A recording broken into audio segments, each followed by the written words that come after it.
reproductive rights are under assault in the United States. And what's worse, the rationale put forth by the Supreme Court to justify rolling back nearly 50 years of precedent that there's no implicit right to privacy in the Constitution lays the groundwork for a full court press on a host of other settled cases. Deep Listens is taking action, and we need your help. Of course, we want you to learn about the elected officials in your area and vote in every single election, but we'd like you to consider contributing to the national network of abortion funds as well. The NNAB is a clearinghouse of regional abortion and reproductive health organizations across the United States. Their goal is to remove financial and logistical barriers to abortion access, centering on those looking for assistance and organizing at the intersection of racial, economic, and reproductive justice. You can contribute to the NNAB directly at abortionfunds.org/donate. You can also use their site to locate an abortion fund in your area so you can keep your money local and aid your neighbors. Thank you, and now back to your regularly scheduled podcast.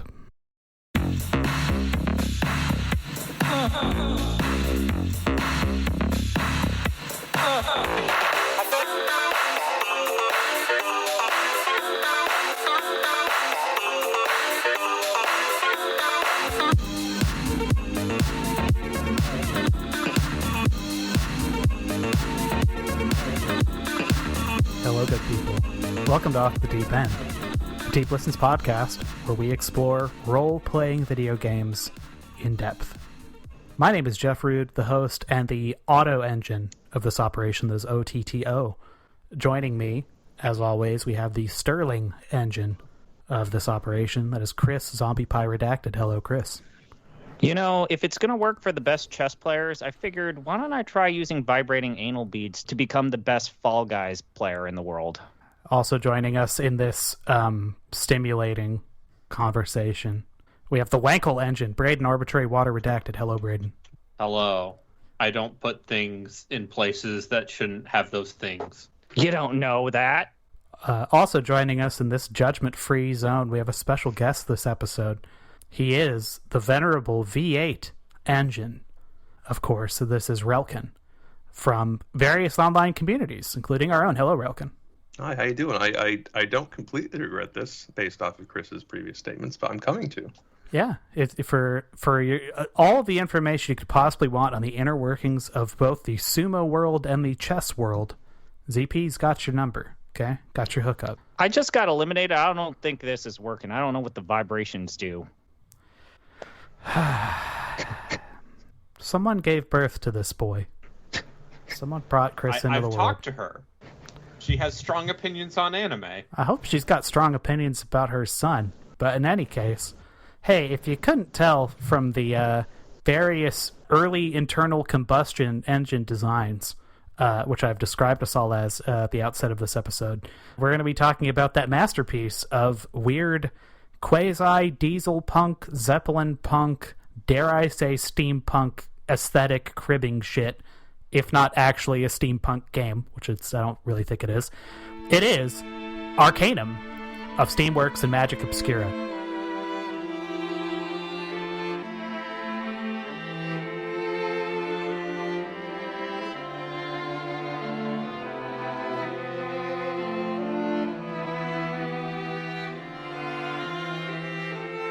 It was originally developed by Troika. That is, Troika Games, the Troika. We'll talk about them, lads. They're famous, I guess. And published by Sierra Online for the personal computer. It was originally released August 21st, 2001 in North America, as far as I can tell. It was subsequently released in the European Union and on various digital storefronts, those purveyors of quality. So, we have a couple things housekeeping-wise I want to go over. First of all, the usual preambulatory stuff. If you'd like to be a part of the pre-show discussions on these games that we talk about, such as Arcanum, such as Nox, such as even the occasional non-PC-based RPG game, because we are eating good in PC RPG neighborhood right now. But if you got things that aren't PC-based that you want to talk about as well, you can talk to us about those things in our Discord. How do you get to this Discord? It's easy. It's the easiest thing there is. You go to patreon.com/deeplistens. That's patreon.com/deeplistens. And you kick in $2. That's the minimum, I think, or so I've heard. I don't know. You should test that and tell me otherwise. Kicking in any amount, such as $2, gets you access to our ultra-secret Discord full of cool people and me. As we've been saying for a while now, it also gets you the ability to put a game onto the slush pile list from which we draw. And we will play the games you are nominating for us as a thanks for your generous contributions to the old Patreon. Jeff, would we like to put down a threat? What would be that threat? Saying that perhaps the minimum donation threshold to drop recommendations in the recommendation pile, maybe that will go up at some point. It may, because we love you. And because we love you. We want a closer relationship with you and that thing you got in your pants. We're talking about your wallet. You can also send us questions via electronic mail. You can send those to inquiries@deep.lol. That is inquiries@deep.lol. The vanity URL joke that will never die. So, 2 additional housekeeping notes that I would like to address. First, I was pushed to say this on a hot mic by Braden a little while ago, so I'll just say this now. Earthbound people are the Disney adults of the video game world. I agree. Okay? Listen, Earthbound is fine. It's okay. It's really not that incredible. And that you are the spiritual equivalent and often a Venn diagram that is a circle with people who are also convinced that Ghostbusters is good. Just stop it, get some help meme, right? What is the video game equivalent of waiting outside for 8 hours in the hot Florida sun to pay $50 for a popcorn bucket? It is probably waiting outside of a convention to yell at Reggie Fils-Aimé, who's not even at Nintendo anymore, about localizing Mother 3. Because it's funny now. Yeah. Yeah, okay. Yeah, that checks out. Yeah. To be clear, we're talking about localizing a game where Nintendo has gone on record talking about this and said they've, get about an hour or 2 deep, and then characters just start talking about the Magypsies, which is, if you weren't aware, kind of a slur. So maybe not worth localizing, maybe a bad idea in its original language, just... Also, you can play the game. You can play the game in English. You have been able to for the last decade. Yeah, maybe you could do something that Nintendo doesn't like. Because I can tell you right now, Nintendo doesn't like you. Because if they did, they would let you buy Fire Emblem still. They would let you buy that Mario compilation they delisted. They would let there's lots of reasons why you could... They sent a letter to the FBI thanking them for helping bust pirates. Yeah. You owe them nothing, okay? Who needs to pirate? I mean, the 3DS shop is going to be available for years to come, right? Oh, fuck. God damn it. Yeah. Speaking of, don't buy anything from okay. I'll drill down on this for 1 second. If there's a store that's still functional, I'm willing to consider engaging with it. I often will, because you've gone through the effort to sell me a thing I want to, for better or worse. In the case of something like the Wii, or the original DSi store, where they have literally removed the ability to buy those applications on their original platforms, fair fucks, man. And trivial to get your hands on that stuff. You don't even need to know about that one website, which is somewhat imperiled right now, okay? Like, the tools and the ability to do God's work on a Nintendo Wii, simple enough that a child could actually do them. So, just go nuts. So that's, Earthbound people. Just go away. No one likes you. Second, this is, I think, maybe a bigger, more germane one, like right now, and maybe only right now. We have cultivated a certain oeuvre here at Off the Deep End. We don't necessarily travel in, like, pure filth and garbage, but according to some people, we probably do. So, in that spirit, we are aware of Square Enix's plans to terminate support for a certain game called Babylon's Fall, which I understand is something like an RPG. Now, we had a preliminary conversation. The issue is, in addition to it being apparently quite bad, it's also functionally not for sale anymore. They have delisted it from all digital storefronts, which means the only way to play it now, to get a copy, to play it before they drop the servers in February, is a physical version of the console. I feel like this is the world making the choice for you. Yeah. So here's my stance. I'm gonna float out there. We don't really want to do this because at this point, the price of those secondhand copies of those games are going to probably go up exactly as long as we're interested in it, just because they're like a freak show now. So doing this will actually cost some amount of money. And if there's a game I don't want to spend money on, it's this one. It seems quite poor. However, if you want to inflict this upon us, I'm not necessarily saying you need to fund buying us those games, but hey, if you want to do that too, that's great. But you got to prove it, okay? I want you subbing. I want you in that Discord. I want you hollering at me. I want you reaching out and touching somebody and telling them, Off the Deep End's got to get on Babylon's Fall.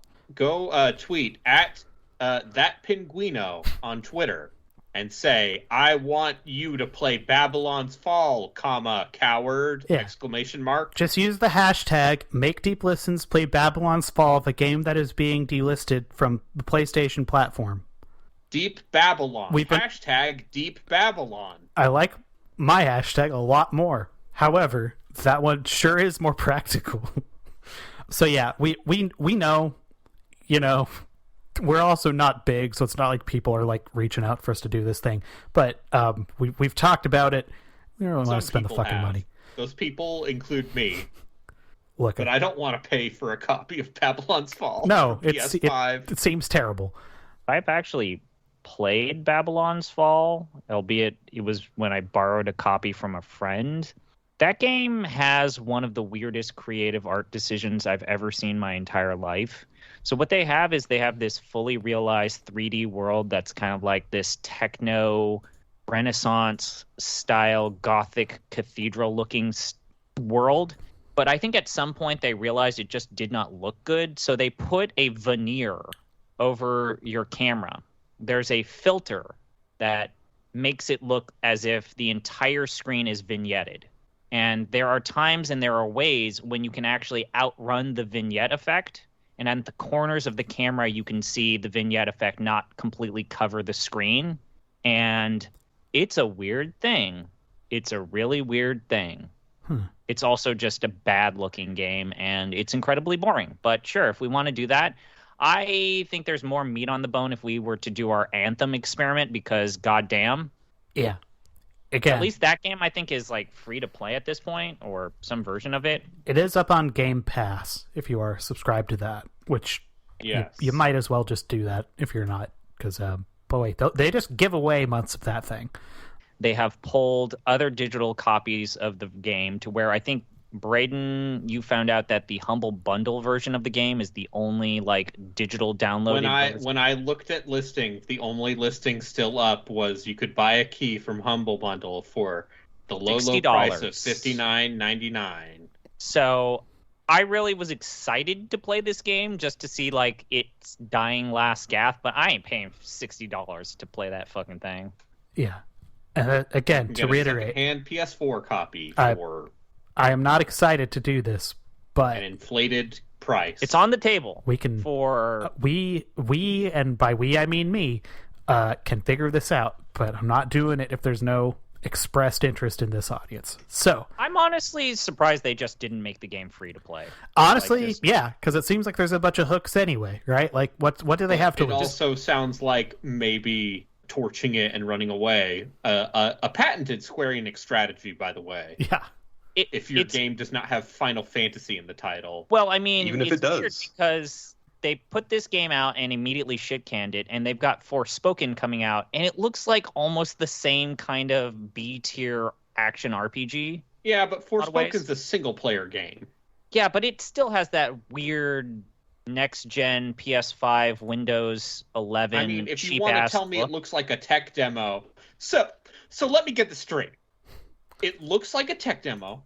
You're shooting lasers and stuff, and now there's a freaking server shutdown. Do you guys follow Jonathan Holmes on Twitter? He did the script of that like Instagram post version of that Forspoken ad. He just did it in like a bunch of different. He's done like a Columbo version of it. He did a Louis Armstrong version of it that's very good. ZD did a couple goofs on that as well. The idea that Forspoken is basically being made by people who left Final Fantasy 15 because Square Enix didn't want them to make another Final Fantasy 15, but they're like, we'll stay with you guys on a contract per contract basis, but we basically want to make another Final Fantasy 15. Makes a lot of sense. Look forward to Final Fantasy 15 coverage someday.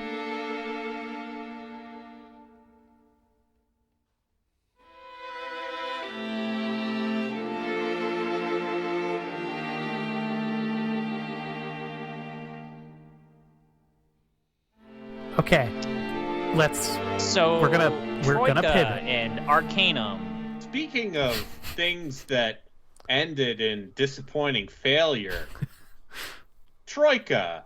Speaking of vampires, My last relationship. Wait, no. Troika. So, as you know, Troika, is it a joke? The funny thing about Troika is they made 3 games. It writes itself. Troika means 3. That's the gag. Jeff likes at least one of those games. Yeah, I like all 3. Definitely. I prefer the game Troika, the hit Paragon Software joint from 1991. Did you know Troika is a puzzle game made in 1991? Well, now you do. It wasn't named for the number of games they were going to put out. I don't think they intended to make only 3 games and then die. It was 3 fellas. 3 fellas maybe you've heard of if you're getting prostate exams regularly and like PC RPGs. It's Leonard Boyarsky, Tim Kaine, and Jason Alexander. Yes. Not Alexander, Anderson. Anderson. There you go. Anderson. Jeff's Jason memory. Alexander is too busy. I thought it was Tom Selleck, Steve Guttenberg, and Ted Danson. Shit. Tom Sorry. Skerritt, actually. Tom Selleck and Tom Skerritt's mustaches get into a duel. I'm sorry, I'm under the age of 55. Tom Skerritt was the one in Steel Magnolias. That's the difference. Okay. And Okay. MASH. There you go. Tom Selleck is in that show your extremely racist grandparents like. Which one? The one that just sold their house back to the bank. Yeah. Troika. These 3 gentlemen all had hands on the original Fallout. They did not work on Fallout 2? Question mark? They did not work on Fallout 2. Okay. So, what led to this splintering? Okay, so we're going to cover this for a little bit, and then we are going to talk about what this game actually is, by the way. Okay. We're going to continue on that I don't trend. feel like we need to do a grand, the history of Troika is well documented because it is one of those tragic Icarus-esque, burned, fell into the water and died. Yeah. Sort of things. Like Looking Glass and Black I just feel like it's kind of germane here because, the history of Hyrule is the history of Calamity Ganon. So is the history of Arcanum the history of, Fallout, basically. Yeah, it's these 3 left Black Isle after Fallout 1 in 97 to form their own studio, and this was their first game. They also made a personal favorite of mine, the inscrutable, rules lawyer-esque Temple of Elemental Evil, and they made Vampire the Masquerade Bloodlines, which is the game for role-playing enthusiasts, Hot Topic mall goths, and 2004 people who like clubbing. And also maybe the hottest PC video game release I've ever seen in my entire life. That original also, release, literally the first game to use Valve's Source Engine. Yeah, but yes, that and also Vampire the Masquerade Bloodlines had the hottest launch release of a PC game They did not finish the game. They are open about that. It's that and KOTOR 2, the games, the annals of games that released and were just annals, Chris. Yeah. Look, English is a funny language. Okay, let's just get it out. It literally teaches English. Funny like haha funny, or funny like funny animal from Disney funny. But ain't we have fun here. Anyway, anyways. Vampires. Yeah, so this studio has a bit of a reputation of releasing all three of their games in states that were, let's say, not exactly in the best of states. It's really weird when you compare Troika to like Obsidian, and this is something I've discussed with Braden and even Relkin. It's really weird to look at Obsidian as now the doyen of the CRPG community, like especially something like Fallout New Vegas becoming like the last good one, when like at the time of the release of Fallout New Vegas, everyone gave that game shit for being just a busted heap of a mess of a video game. And like Obsidian had a reputation, Troika had a reputation, and when Tim Kaine and Boyarsky joined Obsidian, it's like, well, now their games are going to be double busted. One of the claims they made when they were making The Outer Worlds, a game so mediocre we don't need to cover it, was, no, listen, this one won't be super buggy, guys. We know, wink. Yeah. So basically all three of their games require fan patches or fan mods. The GOG version of Vampire the Masquerade Bloodlines already includes the basic version of the fan patch. That is how essential it is. The Arcanum fan patch, which also includes like widescreen and, better high quality maps, is also basically a given. It is incredibly easy. Temple Elemental Evil is a little more complicated because there have been different branching projects, but generally just use the Circle of 8 patch. The weird thing is that, so the reason why Arcanum is broken, like the weird thing is like all three of their games had like oddly specific reasons why they were busted on launch. Like Vampire the Masquerade, as Jeff hinted, it was a Source Engine game when not a lot of people were working with Source Engine, and they just technologically butted up with the engine that they were working with and didn't know how to take advantage of it or like use it just straight up. Temple of Elemental Evil was trying to make D&D 3.5e work in a turn-based tactical combat system, and while I would agree with Braden that it's a very faithful representation of it, they have made it very clear that they kind of never want to do that ever again, just because they really didn't enjoy doing it just straight up. Also, they made the switch from 3.0 to 3.5 like 4 months before the game was done. Well, that was apparently something that Atari told them to do. That was a Hasbro / Wizard of the Coast mandate. So Atari forced them to switch from 3.0 to 3.5 when like all that entire team preferred 3.0 to 3.5, and Atari's like, you got to make it 3.5. Also, we're only going to give you 2 more months to do that. Have fun. And that was not an insignificant change. No, they made Rangers literally new rulebook. More useful. Like they patched D&D, which was weird to think about it that way, but like even Pathfinder spurred off from 3.5. We really don't need to litigate that. But like you could have bought Pathfinder 1.0 basically and go to the Pathfinder website in olden days, and they would be like, hey, we've kind of updated this class, just print out this page and just basically glue it into your book. Or just be aware that this has now been errated out of existence or into existence. Yes. 3.5 was, you could not have done that. It was quite a jump. 3.5 is the weird. We're going way down some holes right now, some tabletop holes. Yeah. But let's go. 3.5 mostly exists because of how broken the haste spell was in 3rd edition. Yeah. Now, looking into specifically Arcanum, it was kind of weird. So I found an interview with Tim Kaine, and he explained, like, okay, here's the reason why, even at launch, this game was busted. So what happened is that they made the game, and they were instructed by their publisher that they needed to have SecuROM to basically as their copyright protection. And they were unfamiliar with SecuROM, which caused conflicts with particular brands of sound cards and even CD-ROM drives. They also were making their first game from scratch without the assistance of a larger publishing house. So they forgot to program a game to be compatible with the then highly popular video card Voodoo 2, and also forgot that NVIDIA had updated their drivers to Detonator 3. So they were only compatible with Detonator 1 and 2. So this game had problems with Voodoo video cards in 2000. They straight up forgot to think about Voodoo. I mean, Like, look, EJ that did not program it to run Voodoo at all. yeah, it's hard to underscore how insane that is if you don't spricken Z like late '90s PC hardware crap. That is like the functional equivalent of like, yeah, just didn't really figure AMD cards like at all. Yeah, that would be if a video game for PC on Steam released and it's like, this will only work with NVIDIA cards. Yeah, only supports Just Intel straight up. iGPUs. Like Yes. that's quite a problem. So when they patched that compatibility back into the game, it also led to like, oh shit, we've made the previous version of.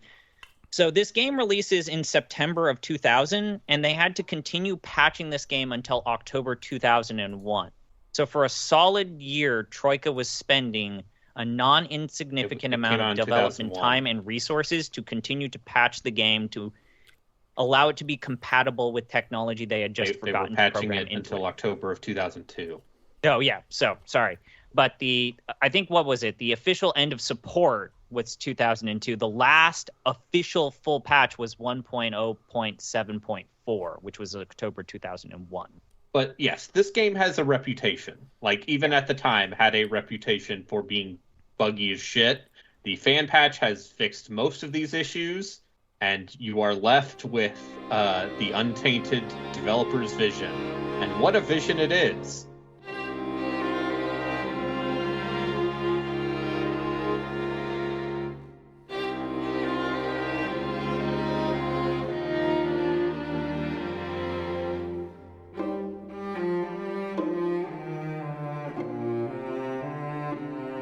So we spent a lot of time here describing the problems, but considering people are still talking about this game, like the people who know hold this game in incredibly high regard, and let's get into that. So what is this game? Jeff, I am so glad this is the first one of these, quote unquote, that we have jumped into, because you know, you have said that you would like to learn more about computer role-playing games because your background is more in console stuff and Japanese stuff. That is fair. And you are basically being pushed off the deep end, one might say, into a, you know, those wave pools at water parks? I like sure that. do. You ever seen those documentaries about Action Park? And it's like, yeah, people fucking died, but it was crazy. It was the 80s. We didn't care. I hadn't played Arcanum, but I have played the Temple of Elemental Evil, a bit of it, and I have played a good chunk of Fallout 1. You've definitely played Vampire the Masquerade. Yeah, I haven't played Vampire Masquerade. I haven't. But Please don't tell me. What the fuck?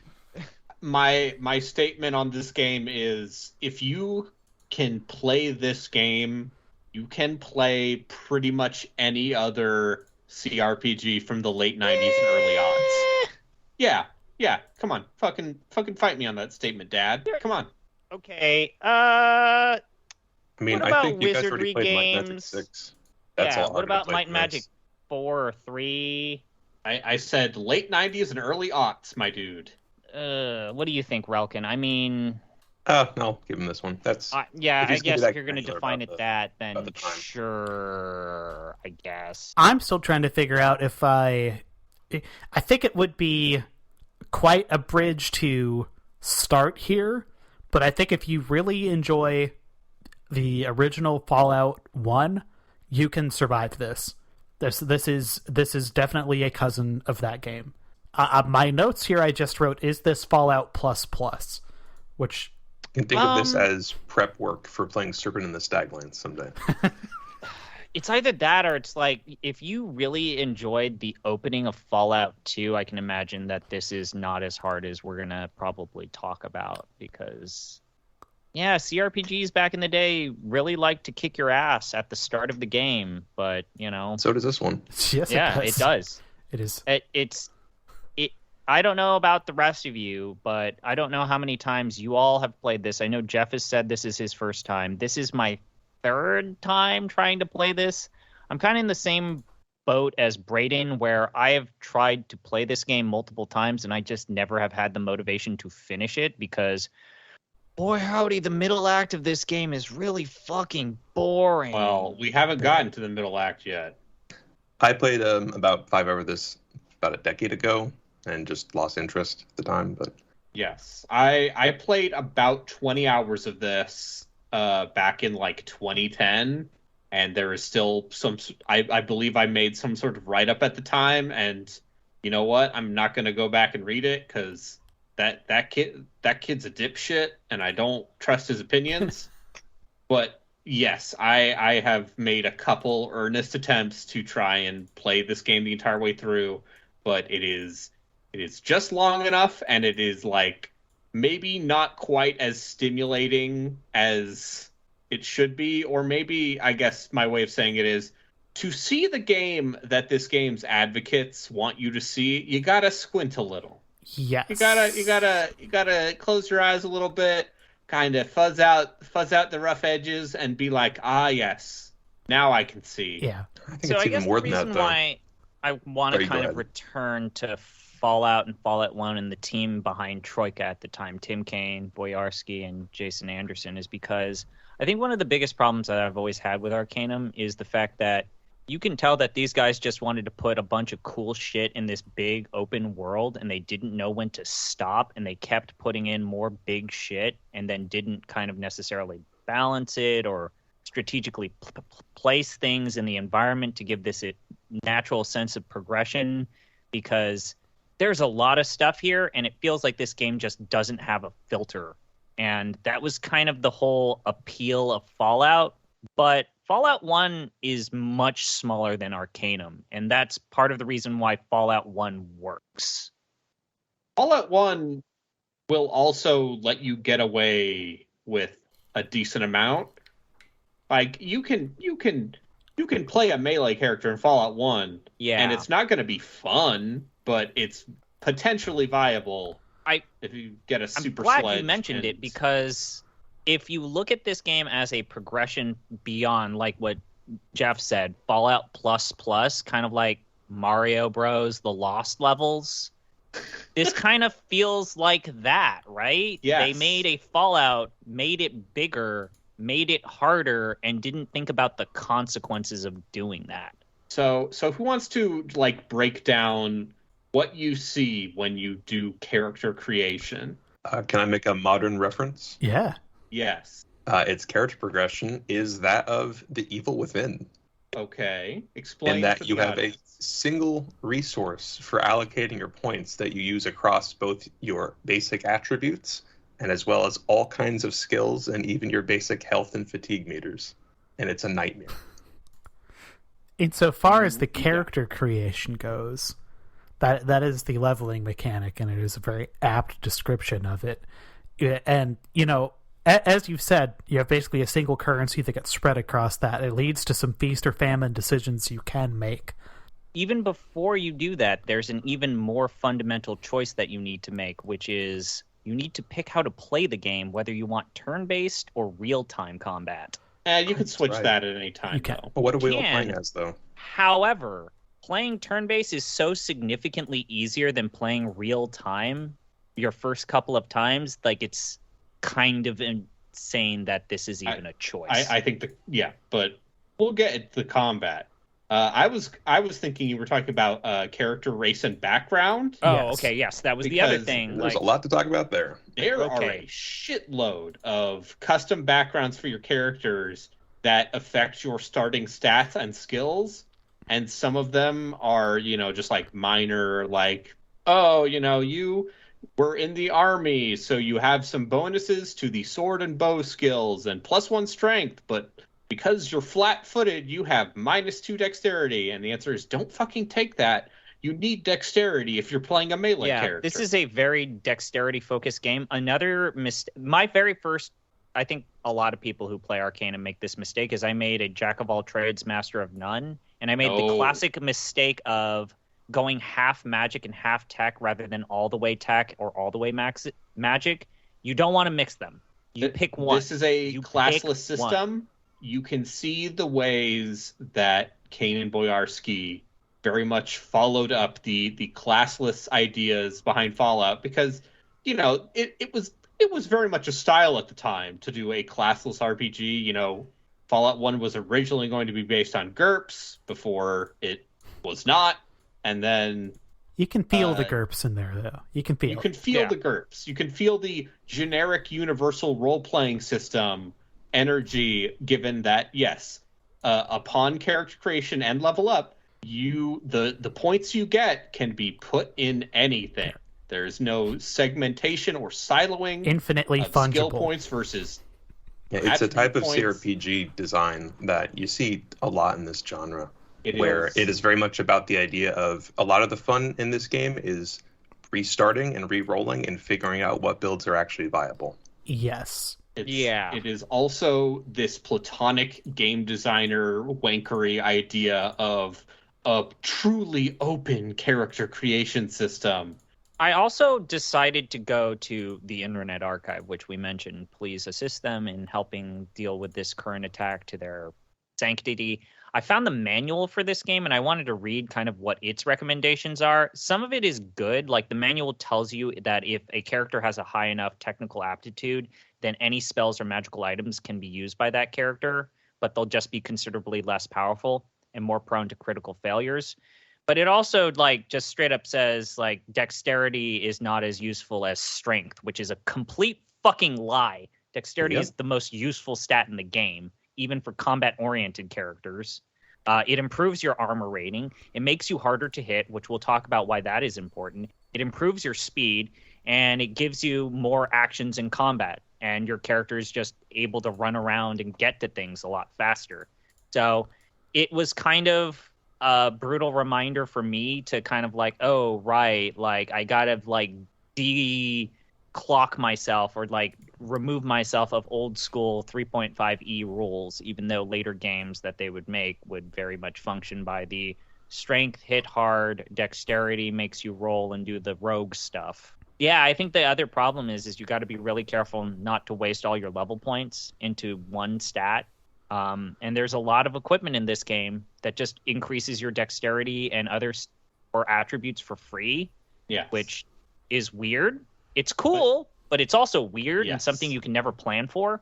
But also, your skills, be they the generic skills of melee, dodge, lockpicking, persuasion, etc., or the specialized magic and tech skills, both of which have extensive subcategories. They are all tied to attributes too. So if you want to get your persuasion past a certain point, you need more than 12 charisma. If you want to cast higher level spells, you're going to need up to like 18 willpower by the end of the game. And every single level, you get 1 or 2 points to spend on any of this. To add to that, I guess, before we get into talking about the characters we subsequently built, knowing or not knowing all of this, wink wink, this game operates on Dota logic. What do I mean by that? What I mean by that is, in a scrum, the experience goes to last hit. It's not just Dota rules, it's experience per hit. So using a dagger or a rapier is more efficient for your experience gain than using a big-ass hammer. It also penalizes characters who are more support-oriented. Yes. It's that kind of leads to, like, the make or break problem with this game that a lot of people just bounce off of, which I think we're getting towards, which is to say, even though it provides this cornucopia of choices, especially at the start of the game, certain builds are not necessarily gonna be fun to play. Yeah, it's a type of CRPG, and it's not necessarily for CRPGs. Well, I played Front Mission 4 earlier this year and had a similar issue where the ideal playthrough of this game is the second time around. Right. After you've beaten it and you've learned how the game works. Yeah. But the first time through, it's a lot of, I need how much charisma to get more people in my party? Where do they tell you that?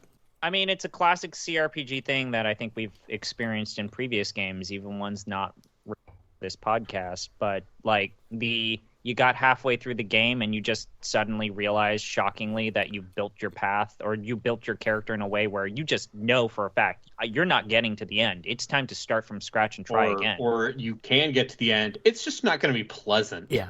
Yeah, that too. Yeah. And, like, this is absolutely a genre expectation at the time of this game. I'll even go so far as to say it's like its own kind of fun. This game didn't sell gangbusters, and frankly, I don't know if Fallout killed anyone. It sold all but right. it's sold okay. This is No, the that's only not one of true. their This games was their that best or commercially most successful. profitable game that they made at the time. So it sold well, apparently, at launch fairly well. It tailed off, but Arcanum made about 8.8 or around $9 million, but like within 2 to 3 years after its release. And it was considered their most commercially successful release out of their entire history, because Temple of Elemental Evil, I think, was not. But Temple of Elemental Evil was financially successful, but it was considered less successful than Arcanum, and Vampire the Masquerade basically burned the entire studio down to the ground. 250,000 copies-ish, this says. Yeah, 8.8 mil. Who doesn't love changing market realities and the death of the CRPG as a genre in the mid-aughts? But like, as you have said, the idea of like, God damn it, this character is not viable for this world. Better to just re-roll. That's dark. Not an anathema of an idea though at the time. It was considered part of the fun. It was actually considered the big differentiator between CRPGs and JRPGs. CRPGs would force you to re-roll, whereas JRPGs function on that Yuji Horii notion of, as long as you put in the time and put in the hours, you will see the game. It's just a matter of when. Yeah, which makes it really weird that Wizardry winds up being like the bridge between these things, right? Because like you think original Wizardry is exceedingly not that, and yet it is the one that somehow like got its hooks in Japan and backported informed Dragon Quest, which informed everything else to some extent. Very strange.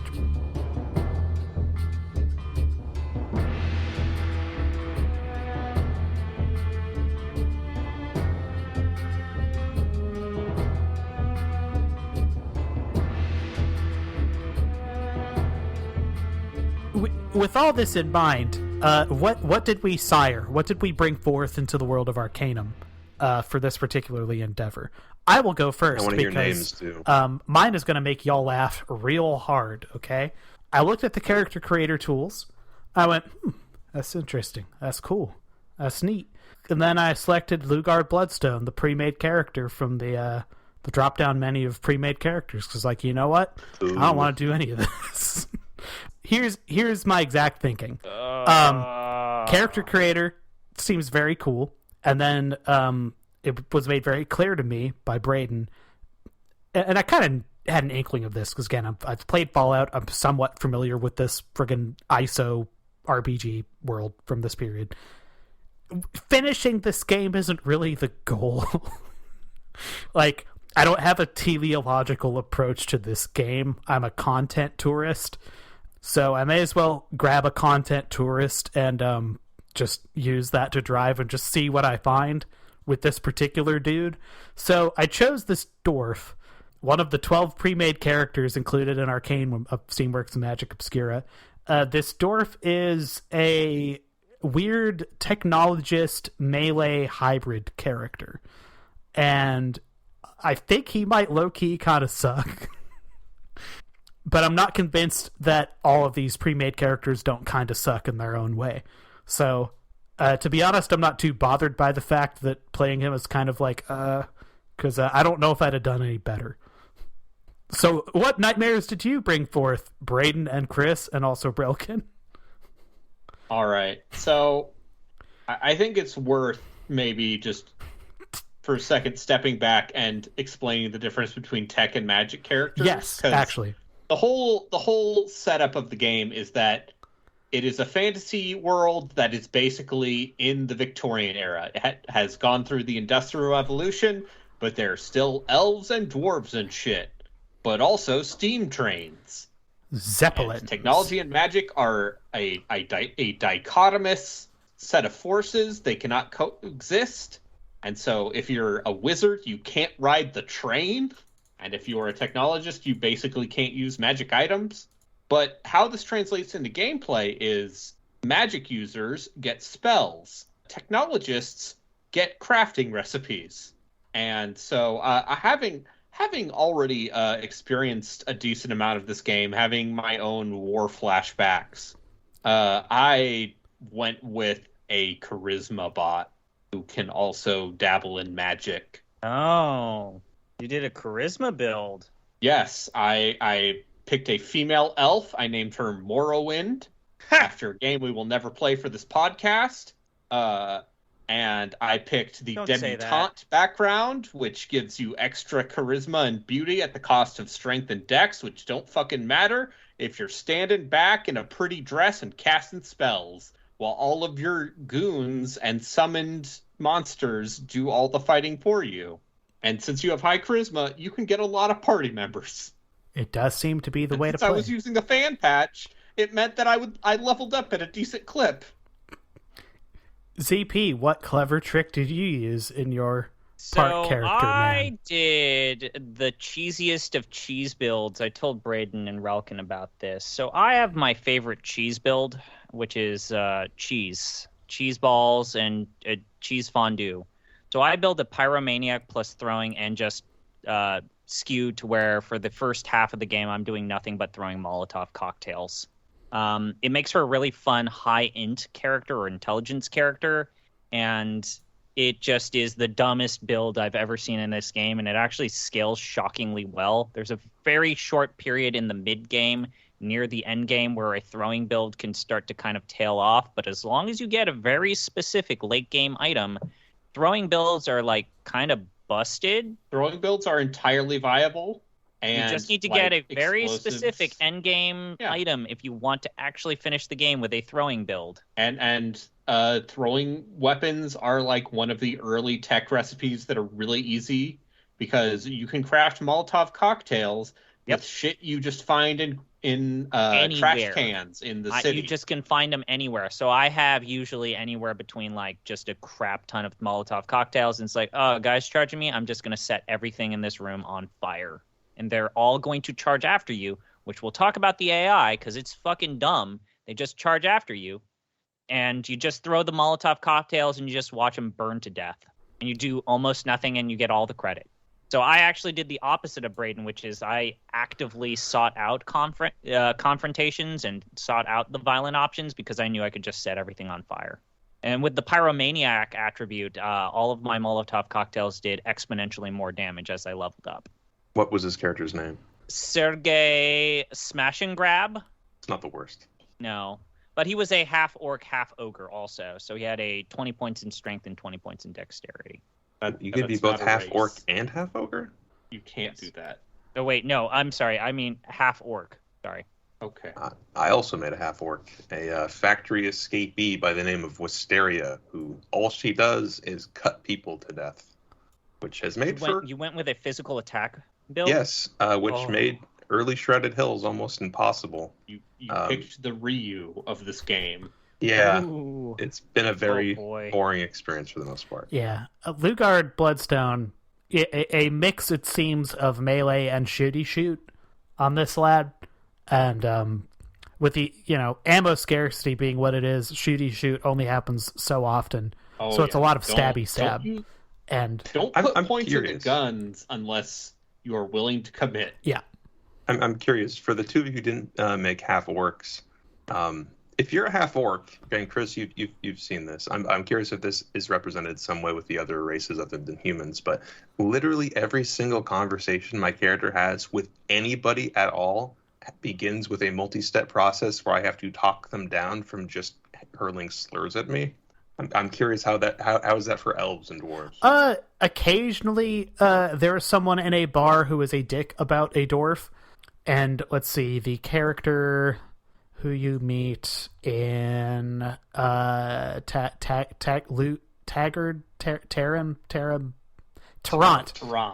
Magnus, that conversation kind of breaks a different way because you wind up talking about dwarf stuff with him.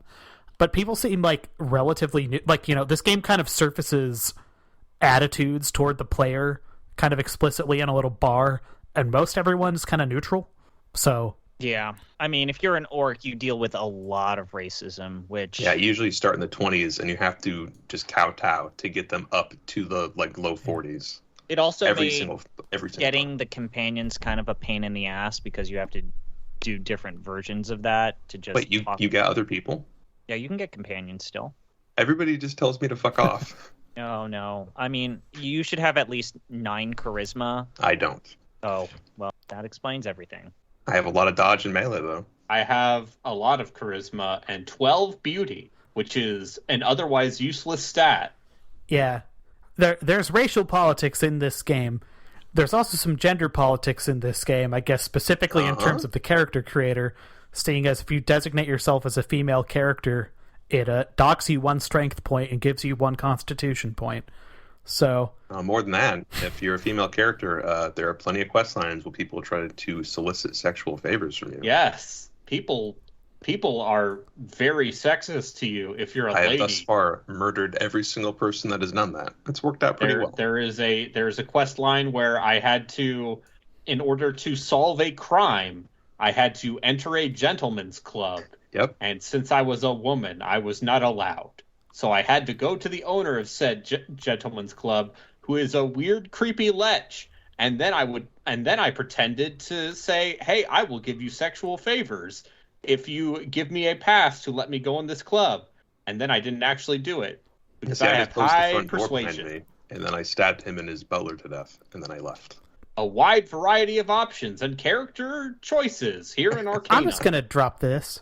Having a character creator that provides specific permanent attribute bonuses and demerits based on a gender decision, and creating an RPG system where there are explicit penalties for choosing races, which the authors of said system find, lesser than others.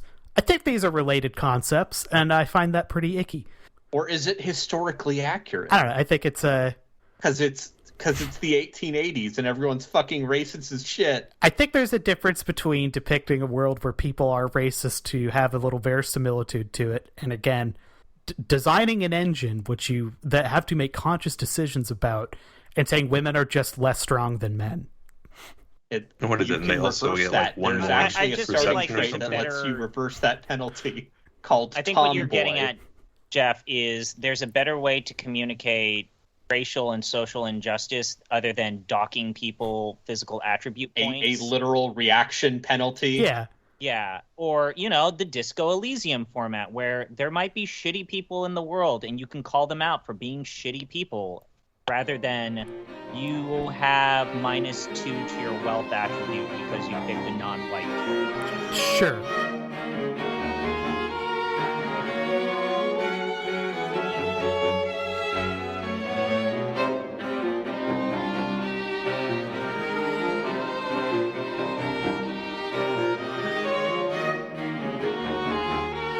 I think the Disco Elysium point may actually be kind of apt in a sense of if you were to try to onboard people who got somehow sold on trying Disco Elysium and discovering they really liked the openness of that sort of CRPG experience thing, there might be something for them here, because I think the real Magick, well, something. I think there are better games than this one to teach them. But the possibility space of this game is huge. Like, it's enormous, and it is an enormous game. Like Disco Elysium, a game I've not played, accomplishes a lot in a very small space. Basically, it's like a neighborhood down at like the block level and very open interactions. This is a thing that's on the back of boxes, a lot of RPGs around this time, where you could just kill every character and still beat the game. The options you have for resolving problems and resolving quests are pretty vast. And the dialogue trees that spur out of this game based on a multitude of stats and choices you have already made around race and gender all come into play. And it leads to a pretty pungent soup. Compare this game to other titles that came out, it's actually more or less not that revolutionary. Like, when playing this game and thinking back to like Planescape, for example, it's still very dynamic, but not unheard of. I mean, you're not having lengthy Socratic dialogues with people in this game. Yeah, but you say except that like it's for a a bad handful of thing. quests. Also, Planescape has better dialogue and voice acting and better characters and a more interesting world. Yeah. Yeah, but we're not playing Planescape, Chris, because Planescape is too good for this fucking podcast. It's too good for you. Or I'm gonna revisit it and I'm gonna be sad and disappointed. I've replayed Planescape. There's nothing disappointing about that game. Except all of its combat. Yeah, I mean, except the part where you have to actually play the game. But when you It's can fine. out That's dialogue 30%. I think the combat in Planescape is at least as bad as the combat in this game. So, yes, I'd take Arcanum Yes, it over it, is. personally. I mean, I guess to my demerit, I am playing a character who is largely using melee. So that's on me. This seems like when I use range combat or when I use explosives, like I've found explosive items and made Molotovs and all of that, and you can kind of fiddle with the sauce a little bit and not just, again, use sword on rat, like adventure game your way through this thing. It becomes a little more dynamic, but I think the combat is my least favorite part of this game overall. It's not good. It's not. You're correct. Why do you think I picked the talkie talk? Yeah, the talkie talk is the juice here, I think. And like again, comparing this to Planescape, I feel like is not fair in a sense. It's a little mean. But I would agree it's not like any of the conversations in this game. My comparison to Disco Elysium is not like I think this is a perfect one-to-one comparison. I don't think there's a single conversation I've had so far with like half the actual depth, but it seems fairly responsive to, again, like a half-orc versus a dwarf having a conversation with a character in two different playthroughs are meaningfully different, such that, again, this game kind of invites experimentation and re-rolling and going back in, which is impressive for a game that seems fairly long and substantial. Yes. I also appreciate how many conversations basically go out as thus. Somebody will just offer basic pleasantries to you, or in my case, after I've talked them down from calling me a half-breed. And then you can just respond to basic pleasantries by calling them capitalist swine and threatening to kill them. It's just between that and like the, like you said, some of the more interesting dialogue choices that come apart as part of your character creation and whatnot. I think the balance between those is very funny. These very brief, absurd conversations and these longer, more drawn out ones based off of your character decisions. Yeah, every single conversation, at least in the dwarf character I'm playing, violence is like an explicit option. It's usually at the bottom. It's like option 4, but you can just go dark like very quick. You can also just roll up on basically anyone and just Frank Reynolds start blasting. Without using the whole talk system, if you want.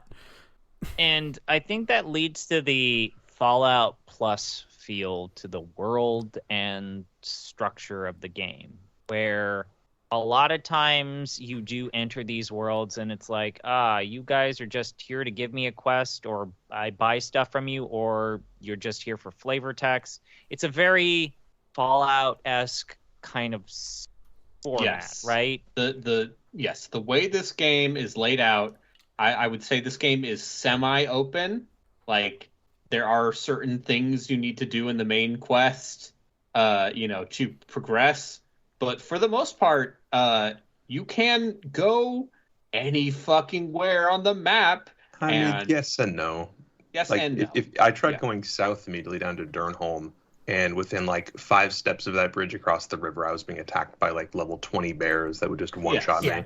Yeah. Again, a PC RPG ism still persists even to this day in some games, but like that you could, my understanding is you could walk in more or less real time across this entire map and from an isometric perspective. I don't know why you would do that, but you could. There's a lot of proc gen stuff happening between actual meaningful points of civilization, but it's all there, right? There's a sense of verisimilitude, but there's something like a fast travel system, which if you've played it is most reminiscent of something like, well, I guess Fallout, but also Daggerfall be maybe the closest analog. Yeah, it was like early Elder. It's the fast travel system from early Elder Scrolls. Whereas you sort of click a destination and then hit go, and you aren't instantly transported there. There's kind of a little Pilgrim's Progress little chart you're watching, and in that vector of travel, you may be intercepted by a bear or a wolf or a goblin. And all of those have very, very, very different, enemy levels on them. So a random encounter with a goblin on your way to Durnholm is like, oh, I got a little dust on my shoulder. I'll just knock that off. Versus the bear is just like, I'm just going to reload right now. For most of... Or a group of those assassins. Yeah, there's just real those bastards.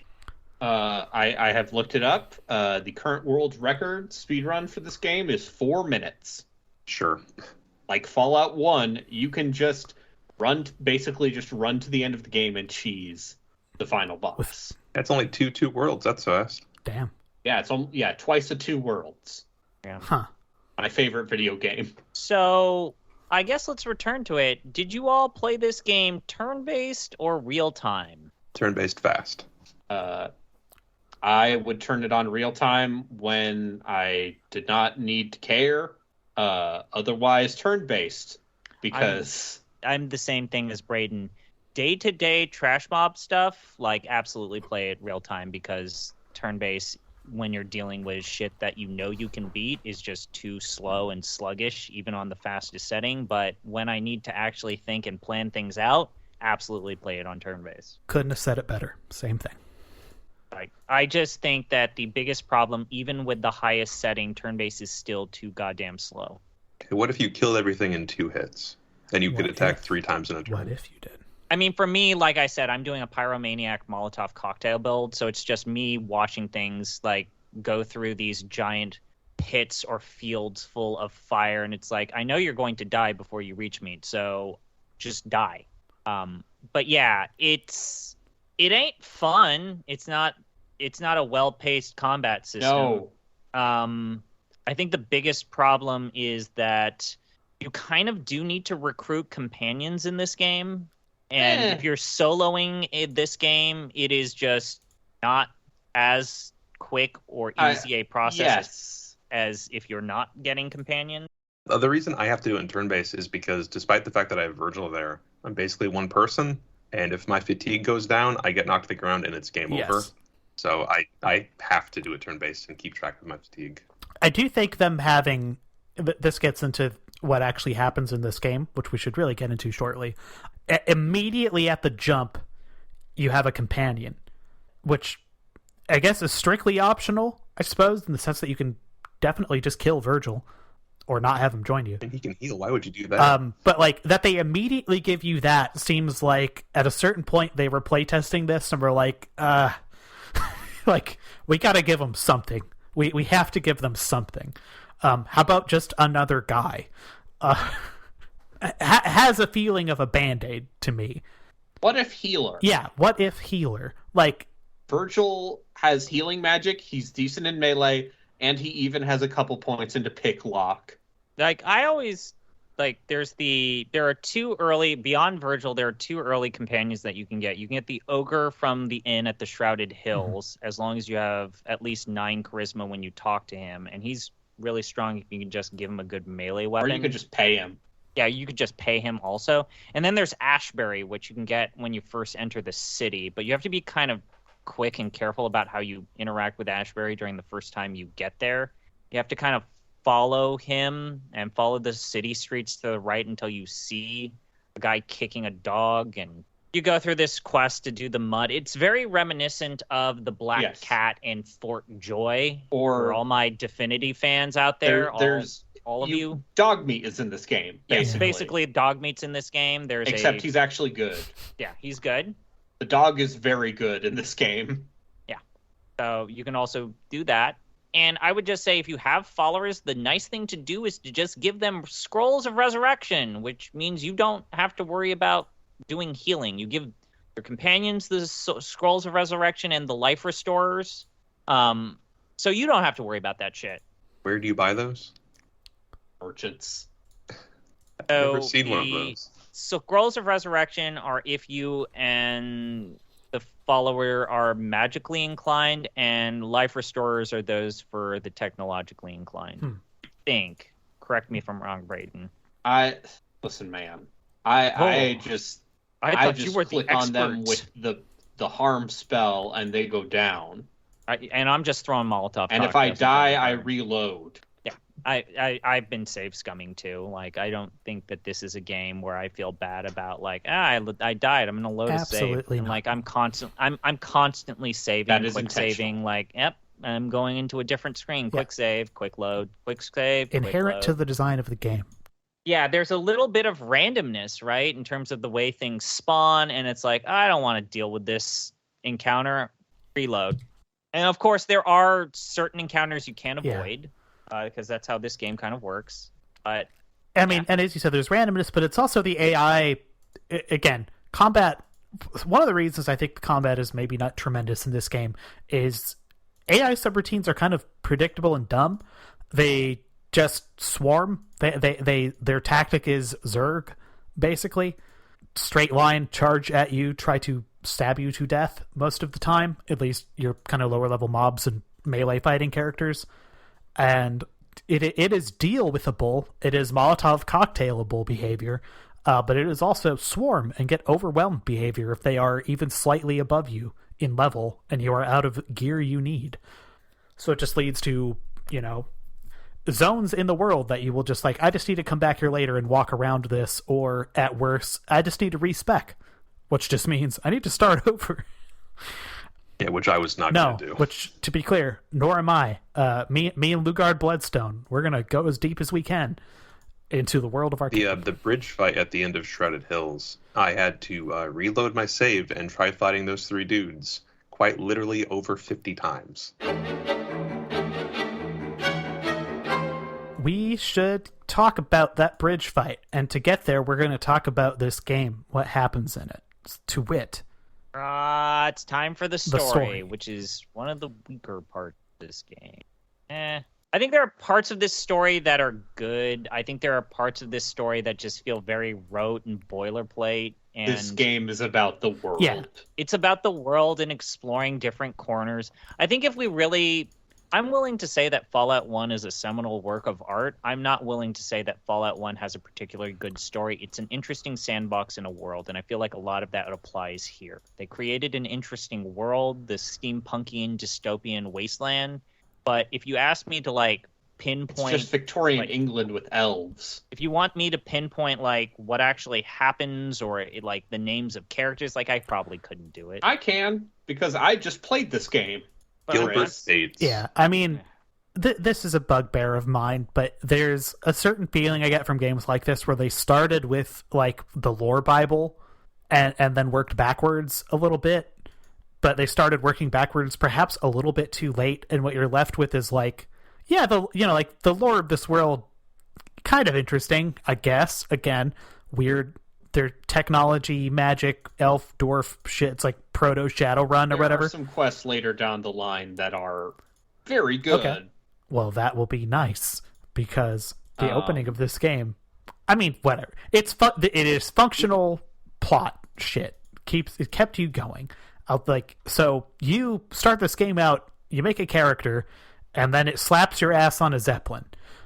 Whether or not you knew you were going to wind up on a zeppelin, that is what is happening.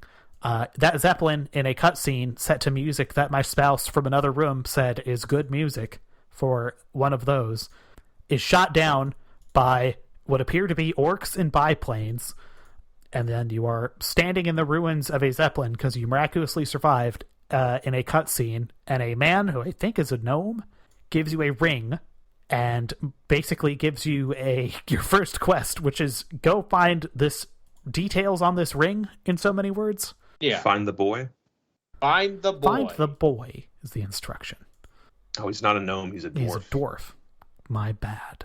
Got gnomes on the brain. Gnome and dwarf. Very, very fun split. Right? Get your D&D gnomes that are like, your cute little fae people. And then you get your old D&D gnomes that are just like, they're dwarves kind of, but they like mushrooms. And they... Yes. I'm And then more you of a have Kender kind of guy. gnomes who are literally like fairykin, basically, and they all have purple hair. What if the halflings were all naturally There kleptomaniacs? you go. Mm-hmm.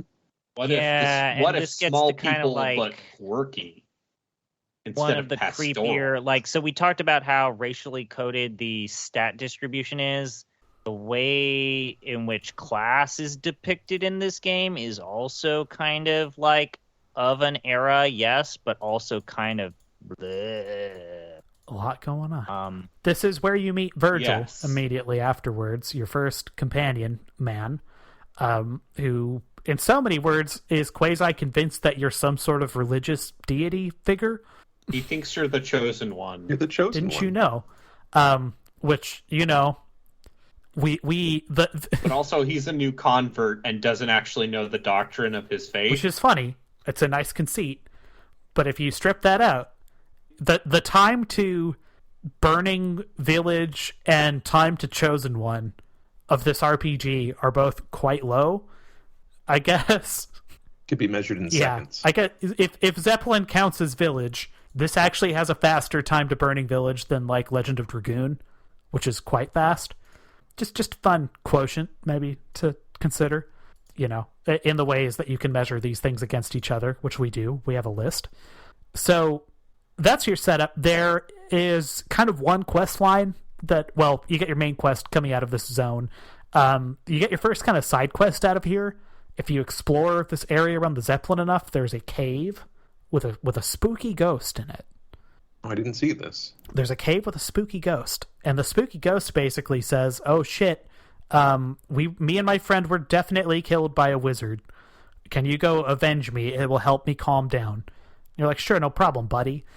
And you go, you know, he's like, "Yeah, go over here." You then open your map. This is how the map system works in this. You're given sort of a digital facsimile of a paper map of basically, you know, let's call them zones, regions on one very large island with a couple off the coast. And people will give you either just coordinates. If you know the coordinates to a place, you can sort of click and move in that direction vaguely.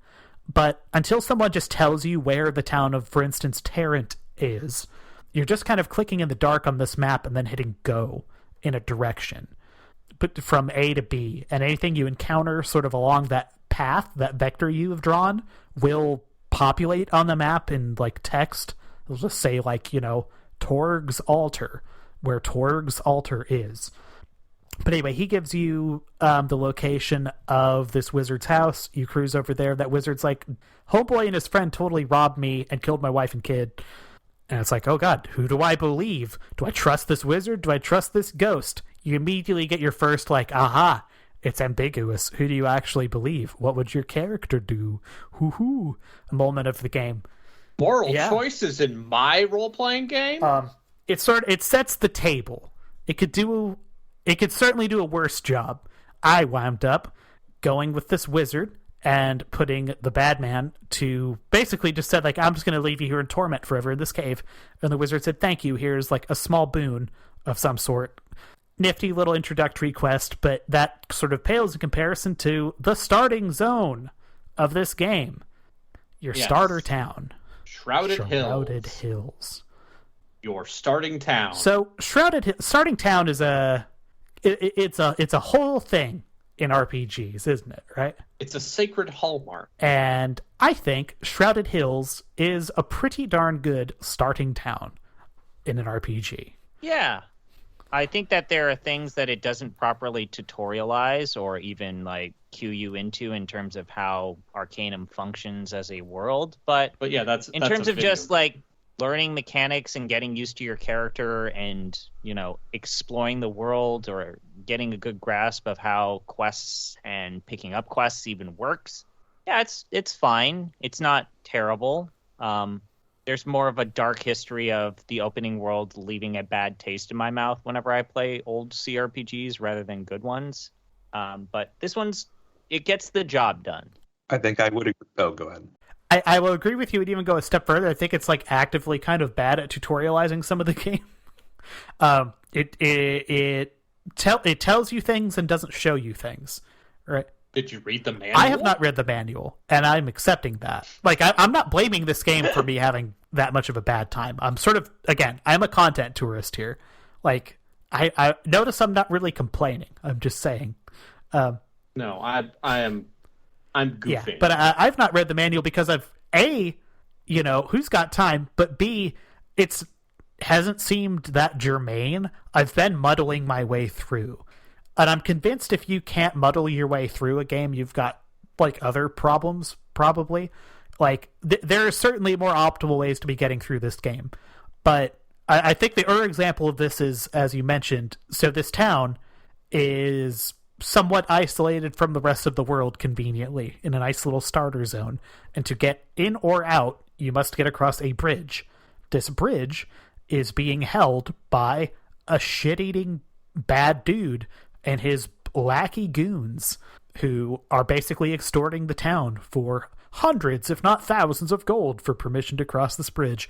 And it presents you several choices. Do you pay them? Do you sweet talk them? Do you kill them? Do you kill them with, the explicit permission of the sheriff in town? How do you kill them? How would you attack them? Do you recruit a friend?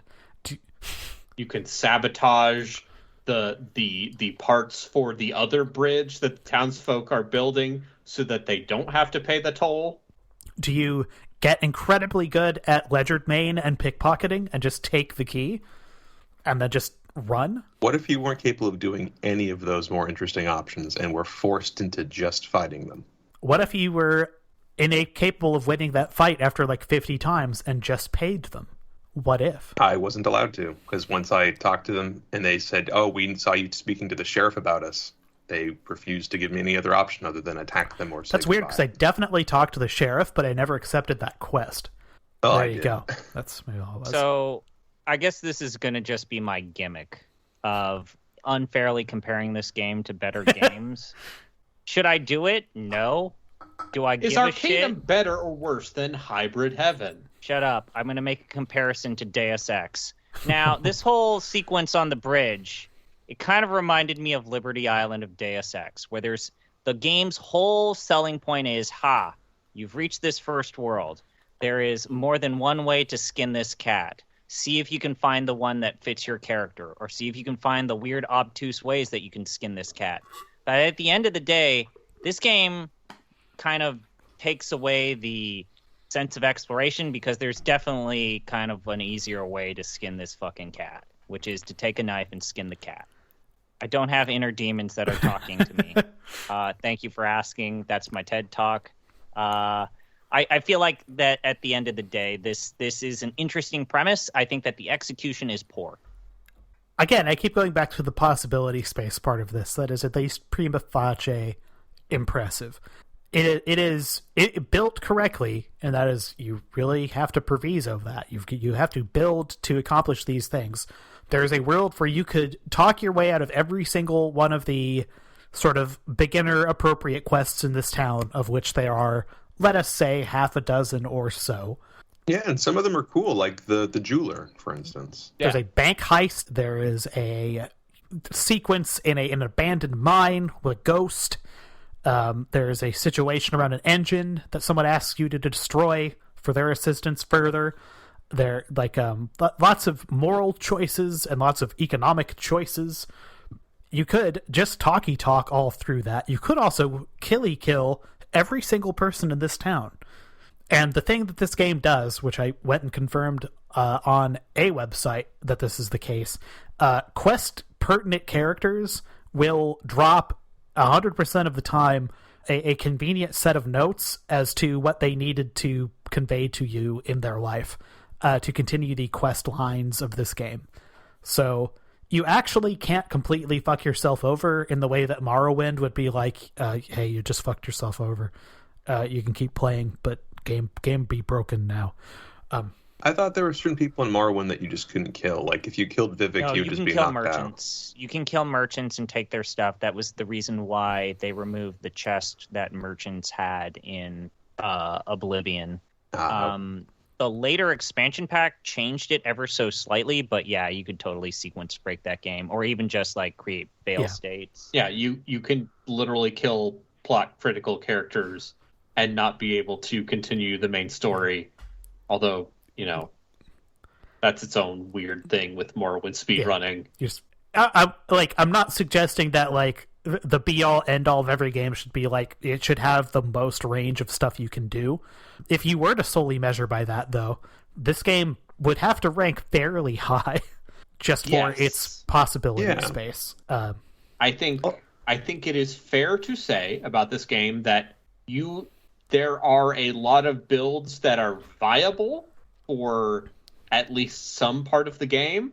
I feel like in general tech skills are kind of the hard mode of the game. Yeah.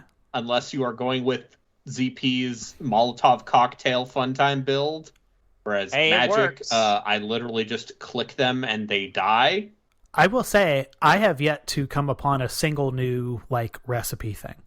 You can buy them. Yeah, that's what I'm saying. As I've yet to, I need to go talk to more merchants, I guess, because I've built a pistol. I've built some Molotovs.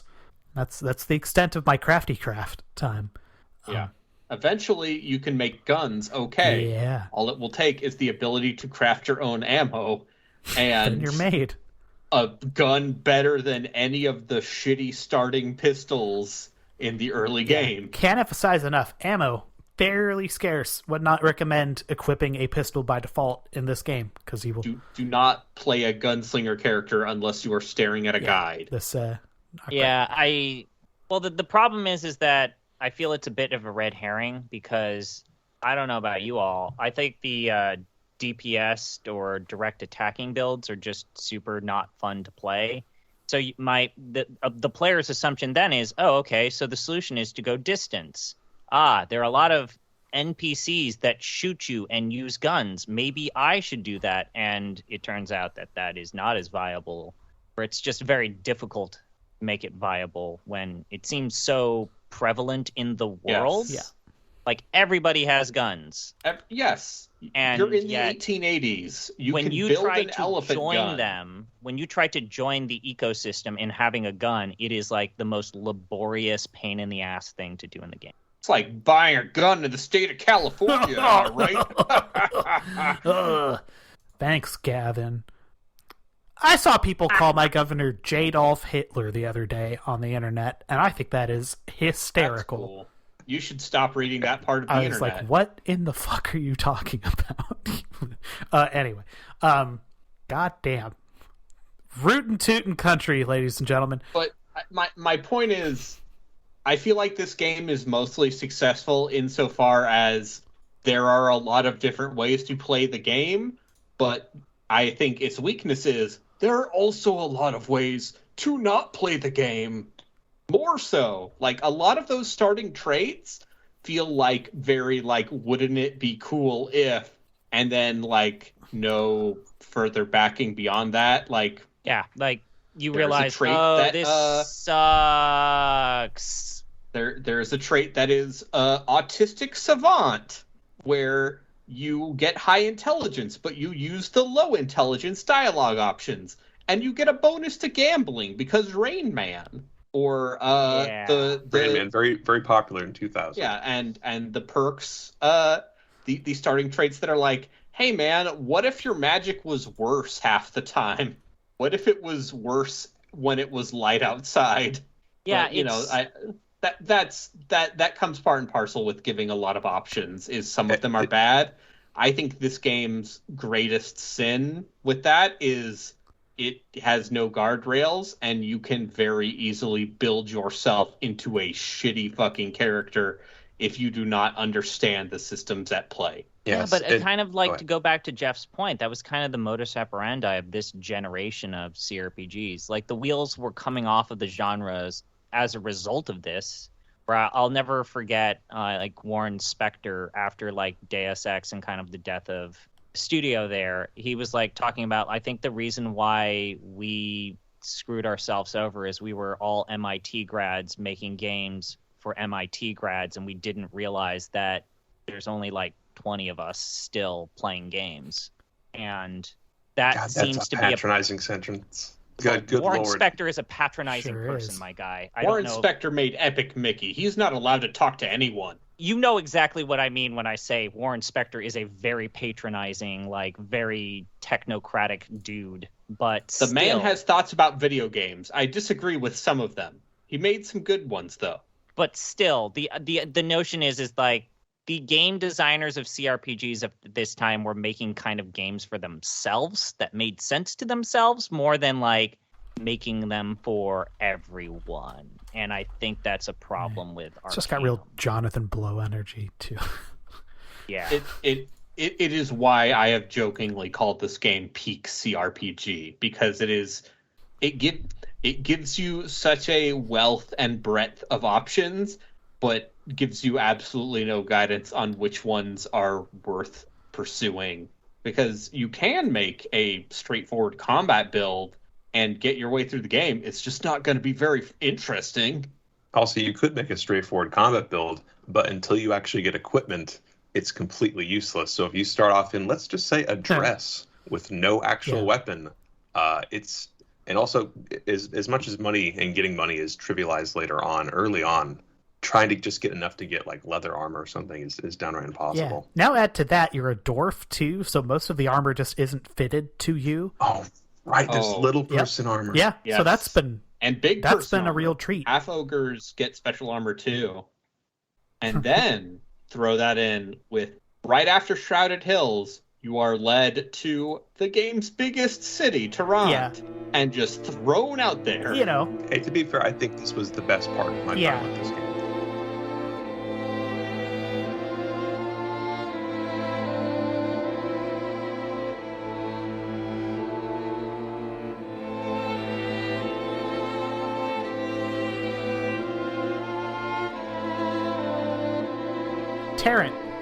Terrence, quite a step up from Shrouded Hills in terms of amenities. Yes, it's very big. There's a lot of quests. There's a lot of people to talk to. There are a lot of quests. Some of them are very interesting or It is silly. an enormous town to get around in, and it is quite easy to get fucked around. I would recommend a map. Yes. Thankfully, the map is annotated, because otherwise I would be lost forever. No, there are street signs. There are street signs on Yeah, there are street signs. That might be a fan patch thing, the annotated map. Yeah. Well, thank them, fans. Did any of you have issues with gold or like making money in this game, or no? Was it not a factor in your playthrough? Did you ever go to a bar, Chris? I don't need money.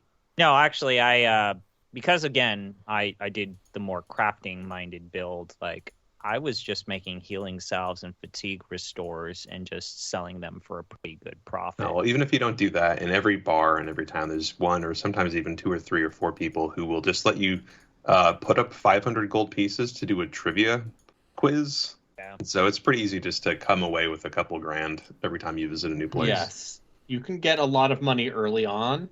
But my favorite thing to do is just rob stores. Yeah, you are gently pushed in this game towards a life of, petty thievery and crime. I think playing this game like full-on stealth backstab seems like potentially maybe the worst way to play this game. Yes, it does. However, what if you stole shit petty from all the larceny business is owners? fun and profitable. Yeah. In the video game. It's a victimless crime. Now, the trick here is a shopkeeper's amount of gold will actually increase every day if you enter the trade screen with them. So you can exploit that and then steal from them and then just have a busted amount of gold in your coffer. Things I need to go back in and take better advantage of, it sounds like. But just be careful not to get into like a fight you can't handle if you really like fuck up. But to be honest, like if I fucked up, I just save some. Why wouldn't you? You are given basically an address in Toronto with by this weird group of jewelers. P. Shoilers and some.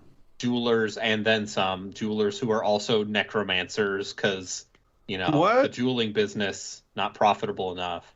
And if you bring Magnus, he's not going to be happy about it, and you're going to have to kill him. Yeah. I mean... But, and then you have to do some stuff to meet with Gilbert Bates, who is a none too subtle amalgamation of Bill Gates. He's the guy who created the steam engine in this world. Did he? But he didn't. He stole it from the dwarves. There you go.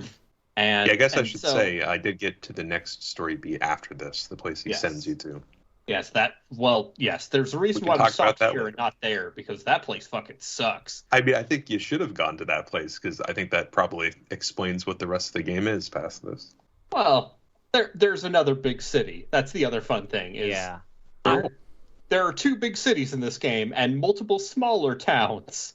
So I don't know. I mean, with this being the next town, I think the only other thing in terms of mechanics that I want to talk about is what were your all impressions of like gaining abilities and how character progression worked? Because I think the character progression in this game is a little on the slow side and not nearly as rewarding as you would think. It's I mean, incremental when you- as shit. Yeah. I hate It is, yes. That's the problem, and then it doesn't help that it took forever to make these characters, and they showed you all of these options, and it's like, I'm never gonna see maybe a third of these in a single playthrough because this is just taking forever, and I'm That's not the getting intention. enough stat I am, stuff. through most of the Tarrant arc of this, the early game, and I'm at like level 6.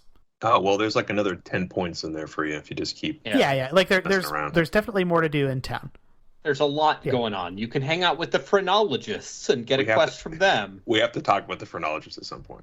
Are there any quests we think are a highlight? Like perhaps when you go to the University of Tarrant and you get to find out their extremely 19th century worldviews and have someone measure your head and be like, yep, you're an elf. I do like the P.T. Barnum stand-in man, Yes. H.T. Parnell, just huckstering you his like statues of bullshit unicorns and There's a 2-headed the world's cow, smartest there's orc. Fallout reference. An orc who you Yes. can recruit and who's mostly interested in talking to you about tea, Also, he's just a Yeah. person by the way. who looks like an orc, but because of racism, it's a circus sideshow. You guys do the one at the fortune tellers? Oh yes, yes. So there's a fortune teller who, in the rich part of town, who is like, yes, I do stuff for all the rich people. Anyway, I want you to steal this other woman's crystal ball.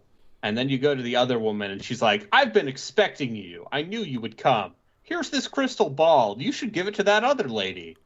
And then it turns out the fucking cursed, deadly magic crystal ball. But as a result, the second fortune teller will either give you a permanent stat boost or help you with another quest. I left a trail of devastation in my wake in that town. You can find some stolen paintings. At one point, there is a labor dispute between orcs being forced to work in factories and their industrialist owners. That's right, you can instigate unionizing. Yeah, you can instigate a labor revolt.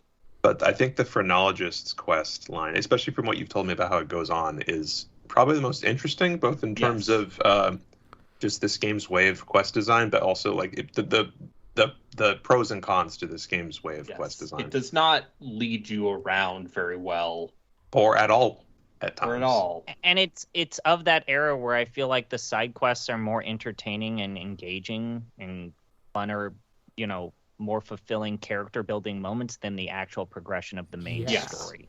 Like a Bethesda game. Yeah.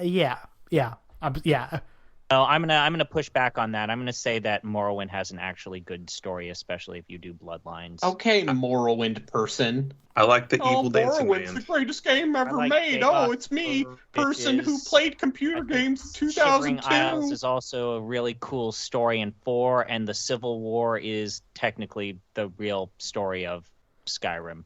All right, so the phrenology quest. So a guy Yes. tells you that he wants you to visit the cemetery and dig up the skulls of a pair of Siamese twins because he wants to investigate them because heads, blah, blah, blah. So you go there and you find that, and this is something the game doesn't really teach you well, and they rarely ever do it, but sometimes when you hover your mouse over a thing, instead of just telling you the name or the person or whatever, it has descriptive text. And I missed this at first, and I didn't realize this was the mausoleum you were supposed to investigate. But you go in and you find it's empty, except for there is a matchbook or whatever on the ground. And that leads you to the Gentleman's Club that Arbitrary mentioned earlier. And then once you eventually get your way into the Gentleman's Club, there's a guy there you can ask about that matchbook. And then the game doesn't give you any indication what to do at this point. And only after talking to literally every single random NPC in the entire town over the course of 45 minutes, I eventually found one of them who will lead you further in the quest. And it's maddening and kind of great and terrible. And you can also start the quest from there. You can start the quest from talking to that guy. Why would you ever think to do that, though? Because the year is 2001. Yeah. You are 17 years old. It is summer break, and you have infinite amount of time. And they've told me nothing, but maybe this guy. The classic rule of RPGs. It's like rule 3 or 4. Talk to everyone in town. At least once. But most of them don't do anything. They just say, "Oh, what rumors are here? I don't know, man. Go away." That's it. And then, or sometimes there's a gnome who's racist against you because you're an elf. Yeah, the phrenology side quest line so far has been, I think, beyond the at least theoretical possibility space of that bridge. It's like the best writing and quest thing so far in this game. Yes, but again, I think that the Achilles heel of this game is that its writing is really good at creating characters and some interesting lines of dialogue, but in terms of like filling the greater world or giving you an idea as to why you're actually going through this quest from point A to point B to point C, it actually kind of starts to fall apart even here. Yeah, a little more interested in the space exploring it than I am trying to figure out more of like the deep mystery of Arcanum. The backstory is there. The world building is there. The way that find the skulls of the Siamese twins quest resolves is pretty good. Do you want me to spoil it? Yeah, for our listeners at home. Okay, so eventually, if you follow that quest to its entire conclusion, and you go to like the Royal Historical Society in Caledon, which is the other big city in the game. So late in the game, you give it to a scientist or like an actual scientist, and he's like, so one of the things we're kind of investigating is like, it turns out that actually humans are a later evolutionary branch from elves and dwarves, and a group of elf radicals have been trying to suppress this because they've always considered themselves the superior race. So you're basically doing some fucking Charles Darwin origin of species shit. Oh, I'm looking into it now, and it goes all the way to the top. Oh yeah, there's straight up some like conspiracy, like they hide the information depending on how you end it. I'm reading this now. This is wild. This reminded me of the Star Trek two-parter where they bring back Spock in TNG. Yes, and he's trying to show the common ancestry between the Romulans and the Vulcans. And he thinks that this can diplomatically bring two sides in a long conflict together. It's crazy. It's an interesting plot line. I think that when it concludes, what you do after this plot line is kind of unsatisfying and a kind of a bad follow-up to it. Yes. I also feel like if this game had like a dozen more of these and way less, hey, if you come across X item on your journeys, come back to me. Hey, someone stole a painting. I'm giving you literally no other leads beyond that. Someone mentioned Durnholm to me, and it didn't get marked on my map. Yes. And you're looking for the miners. Yeah, I did eventually get that figured out, but like getting Durnholm to proc to have it be a place I could go to was a nightmare.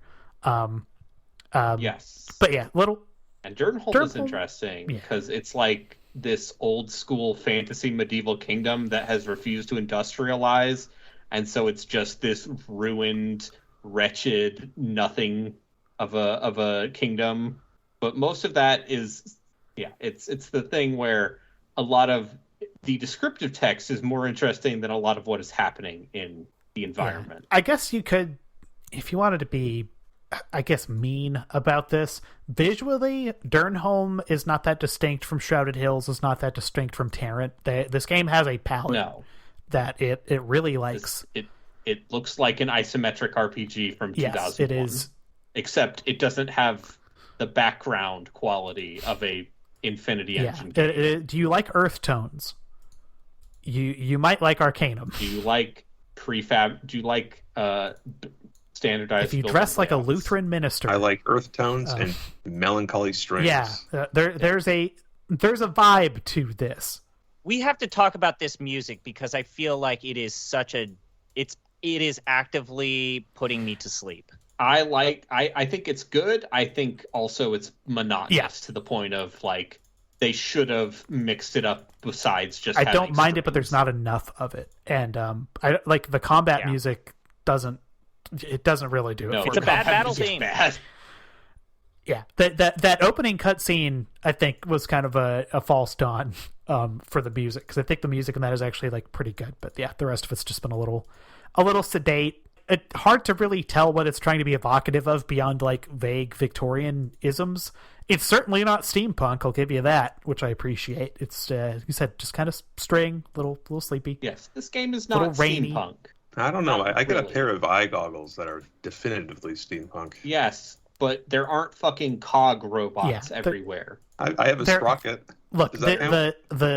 the menu treatment and presence of various engines sort of belie the fact that this game is not all that steampunk-ish. If you wanted to read steampunk into this game, you could probably do it. But I don't think the designers at Troika sat down and were like, fellas, what if we steampunked this bad boy up? And they're like, yeah, let's steampunk this bad boy like that. I don't think that was the design doc. I feel like steampunk is also more extreme than it's ever been. Like in 2001, was this potentially steampunk? I don't know. We'd have to. I don't know. I mean, Steampunk is an aesthetic that You can bring on a should be steampunk thrown in the historian. dumpster. Yeah, I feel like it's an aesthetic, and this is still of the era where like the post-apocalypse as a setting in video games was like new and This cutting game's edge. aesthetic is just Victorianism, yes. but sometimes there are magic runes. Yeah. I kind of can't shake away what Braden said at the start of this podcast, which is if you can get through or wrap your mind around this game, you're probably set for exploring the rest of the CRPG universe circa the 90s forward. Absolutely. Like, I feel like that's absolutely the best way to frame Over-equipped this. for Planescape, Um, over-equipped for Fallout, over-equipped for Baldur's Gate, etc. Yeah, Over-equipped, Even- yeah. over-equipped for literally everything that BioWare has ever made. Yes. Over-equipped for maybe every single game that Bethesda has made short of Daggerfall. I would say Daggerfall is a little bit rougher than Yeah. this game, but that's because of a different I guess, reason. okay, here's an idiot-style question, but I guess a genuine one. So, I mean, like, the great ISO RPG family of, like, your Baldur's Gate and Fallout adjacent stuff. Like, what else gets lumped in there? Like, is there anything at that time of that scale? Like, I know there's, like, the Invernums I know and Relkin's Eastern here. European...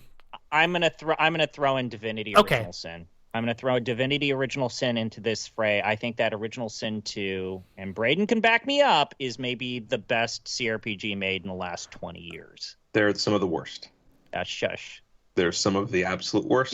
The They are Divinity Original grognardy, Sin 1 whitebeardy and bullshit. Divinity Original Sin 2 revitalized the entire genre. They deserve a lot of credit for doing that. And there is a reason why Larian and not a bigger name was tapped to revive Baldur's Gate. And, like, I like Obsidian's those latest that work is return far to better than anything Larian's ever made. I completely disagree with that. I think that also- Obsidian's latest work has been actually actively disappointing, and I would even Pillars? throw in. I don't like Pillars. Yeah, and you're and I'm crazy. not you're a huge you're fan the of guy Tyranny. who's like, the real PoE should be Path of Exile. I love hurting love my Path of arms. Exile, He has but said that, I'm willing yeah. to not rope that game in. how do we feel about Tyranny? Look at this horrible sphere grid. Actually, I would say that the second and third Shadowrun games were probably the best CRPGs we've had. I mean, you could maybe, if we're talking about new recent stuff, like the revitalized Wasteland games should get some Yeah. credit. Wasteland 3 is real good. Wasteland 2 is Wasteland 2's fine. acceptable. I guess I was speaking more of, like, contemporary to this and contemporary to your Baldur's. Contemporary to this would have been Throne of Ball. Divine Knights. Divinity. Ugh. Yes, Divine Divinity was 02. Maybe, Icewind Dale. Yeah. yeah, Icewind Yeah. Dale. Let's get your BioWare Black Isle. Let's see what else. There's definitely Yeah, this Mask is of the definitely Betrayer. like the transition. Like this is one of the last games to use like the sprites and the instead of fully polygonal. Yeah. Like Neverwinter Nights does. I'm just gonna stare at my GOG library and be like, which one came out in 01? Sure. Well, I mean, like, I get, like, in my head, like, you guys have already hit on this, and I was aware of this, but like this sort of represents one of the last evolutionary steps before this mode of CRPG kind of fell off. But in my head, there were some people who hid the little candles under the bushel baskets in Eastern Europe, basically, and you have like a whole cottage industry of perhaps, dare I say, dubious CRPGs that were sprite based. Oh, Gothic was 2001. Listen, if you want to talk about like fucking weird Eurojank RPGs, we got some. At some point, we'll play Gothic. Yeah. Another fine 2001 game. No, Braden, let's play Lionheart Legacy of the Crusader. Lionheart Legacy of the Crusader, Black Isle's last game. You can play Anachronox, another 2001 joint. It's on our list. Play Konung 2. I'm sorry. They played Darklands at HG 101 a little while ago. That game seems kind of neat. Darklands is actually interesting and cool, though. Why don't we do the official vote? Let's do we've been neglecting this duty for I will most let of the you time. two. I would vote in favor of a round 2 unless a compelling argument is made to not do that. Jeff, you are not having a good time. I'll admit, I'm not like in love with this game. However, there's enough here for me to keep fucking around. That is not me saying. Okay, what if I told you the rest of the game is like this? That's kind of my guess. But there's some bad dungeon crawls in between, which we haven't really gotten into because there are not that many in the beginning of the game, and that's because they're fucking bad. Okay, that's really not selling me. If there's any writing on par with the University Phrenologist arc, I'd be curious to continue poking this. That is not me saying I plan on finishing this game. That is the most interesting side quest in the game. There are a couple other ones that are pretty good, and there are a lot of little small incidental things, but there's also a lot of just like, hey man, I need you to do this thing. They're zombos. I need you to kill them. And the main story goes through some twists. It has some turns. There's a prison island at one point. You get to learn about racial grievances. Yeah. I would say the story starts to get a lot more serious. The story gets darker in tone as you progress the story or progress in the game. I don't know if it is to the game's benefit. Okay. Let me put it this way. Braden, are you ambivalent or are you I don't care? Here's the thing. If we don't vote for this, I am probably going to play more of this on my own time. Because I would like to see this game to its conclusion because it's one of my weird white whales. Like this and Fallout 2, I have never played to completion. I don't necessarily think we need to play this game to completion. But also I feel like we have actually done a very good job of covering this game as a whole because, to its credit, it shows its best and worst parts up front. I will say this. Having gone further into the game, I would be interested to see Jeff experience the game attempting to craft a more scripted, guided story. That's okay. Yeah, that's fair. I actually want to see how Jeff reacts to. So I think the first 2 worlds, especially the first 2 cities, kind of provide this open world template. And Braden, chime in later. And after this point in the side game, areas that after this point in the game does start to kick in its mainline quest more actively and kind of not necessarily railroads you down this mainline quest, but it starts to become something that is more of a fixture. Okay. All right. We'll keep playing this. Okay. I don't guarantee I'm finishing this. So no, that's fine. This game is 40 I don't think hours I will long. finish it either, but there's another game right now that is near and dear to my heart. Let's say tentative. I'm going to give you a tentative opt-out point. It's around the 2/3 mark of the game's main story, and it is when you get to or finish Sen Sang Ang, Okay. the hidden city of the Dark Elves. Okay. And that'll be my, like, if you are not feeling it after that, that is your emergency shoot. That's actually a really cool place too. Because that's also an important part of the main story. Yeah. I mean, I would say if that part of the game doesn't bring you back in, then you might as well just drop it. All right. Well, then that's what we're gonna do. We're gonna come back and talk more about Arcanum. We're gonna do a two-parter for once. It's been a while. It feels. I'll tell you, the only thing that would make me not do this is honestly just the opportunity cost of not covering more games. Hey guys, remember when we used to finish games? Yeah. Remember when? What if we have to play Legend of Legaia? Remember when we did like 5 episodes for Grandia 2? That game stayed at a consistent level of quality and made my lizard brain feel good. Remember when we did 4 episodes for Xenosaga? Yeah, look forward to us doing 8,000 episodes for Xenosaga. The shortest game in the Xenosaga trilogy. See, that's the problem. Is like this is just delaying the inevitable when Braden picks Xenosaga episode 2. Need to finish that game or get a save that's finished, transfer it onto this Xbox Series X, and then transfer that save. Get Shion's swimsuit onto Xenosaga 2, which I don't know if you can do, but I'll have to figure out. You want your complete file so you can get Shion's swimsuit. Why are you describing crimes, That's what I Jeff? do. Hey, thanks for you Patreon folks for recommending Arcanum of Steamworks, Magick Obscura, and other fine games. I think this was Justin R258 who recommended this one. So thank you, Justin. We'll continue talking about Arcanum in about 2 weeks-ish. And thanks to the rest of you for tuning in to Off the Deep End. As mentioned, you can send all your questions, etc. to inquiries@deep.lol, or just holler at us if you're on the Discord, which you can get to from subscribing to a Patreon at patreon.com/deeplistens. Any dollar amount that is divisible by 3, I'm just going to continue to escalate, is appreciated, and it will get you access to our Deep Listens Discord, where you can send complaints and prayer concerns in real time, respond to the show, just do your worst. Holler. We holler about sumo in there too. Special hidden tier for people who pay $10 a month called the Jeff, share your quick impressions of how the boss show's going right now. We've got like 30 Hokuto seconds. Fuji is a front runner, and I think it's going to take quite a bit for him to at least wind up not in second place.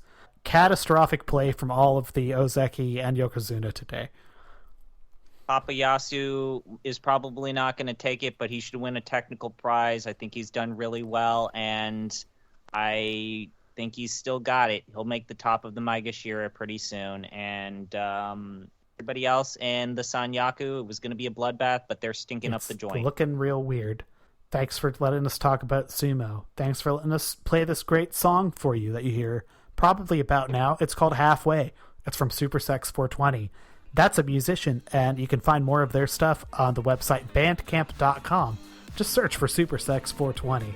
Hey, see you next time, and remember, there's no such thing as cheating in Arcanum of Steamworks and Magick Obscura. Just install that fan patch and, get the experience spread to be a little more equitable, and it'll make the fighting suck less.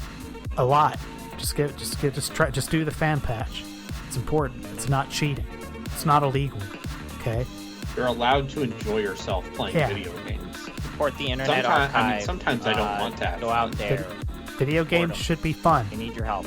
And archive.org should stay up. Keep it up. Bye. Bye.